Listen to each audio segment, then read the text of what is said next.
বাংলার এক অজপাড়া গায়ে দাঁড়িয়ে আছে এক ভয়ঙ্কর তালগাছ।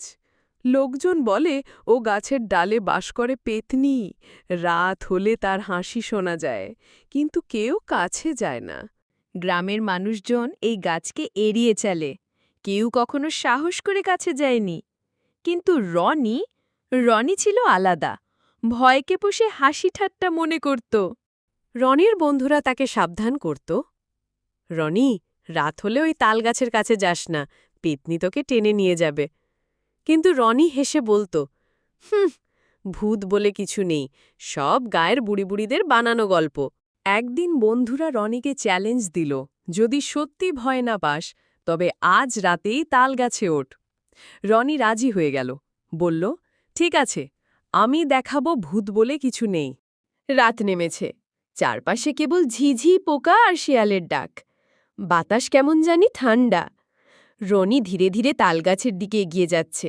তার মনে কোনো ভয় নেই, কিন্তু কিছু অদ্ভুত যেন ঘটছে।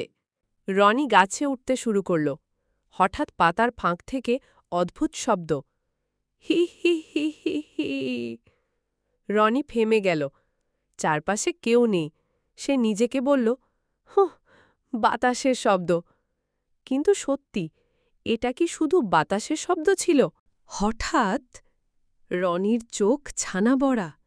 গাছের ডালে উল্টো ঝুলে আছে সাদা শাড়ি পরা এক লম্বা চুলের মহিলা। চোখ দুটো জলজল করছে, লম্বা জিভ বের করে হাসছে। এসেছিস রে, আমি তোকে অনেক দিন ধরে অপেক্ষা করছি। রনি গাছ থেকে লাফিয়ে নামল, দৌড়াতে লাগল অন্ধকার গ্রামের পথে। কিন্তু পিছন থেকে শোনা গেল সেই হাসি,